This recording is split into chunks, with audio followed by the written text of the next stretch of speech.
Hey, all right. So I'm going to do an unboxing today of Archer and Olive's beautiful journals and some pens. And the first thing I want to mention is obviously their packaging is just gorgeous. When I first got this, I was like, I don't want to take this out of the box. I kept putting it back in the box. I'm like, nope, nope, you got this. Let's open this up. Let's see. So these two journals, the one on my left is a nice faux leather, and then this one is a nice canvas kind of textured cover. And the inside is dotted. The paper is super thick.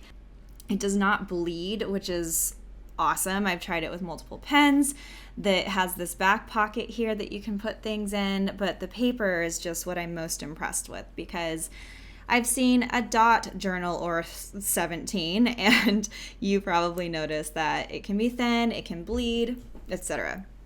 These are their jewel collection of their Calliograph, I hope I'm saying that right, pens, which are dual brush pens, but they differ from what you're probably used to in the fact that both ends are brush pens. So we've got a thick end and a fine tip. I have a video that you can watch of swatching coming up soon.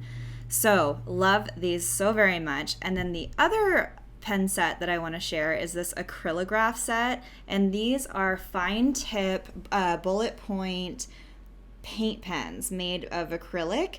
And they will write on pretty much any surface and show up beautifully. And the set that it comes with, it's got these extra little nibs in case you need to replace one, which is great. And then you can actually use the packaging itself as a blending palette if you want to blend your colors together.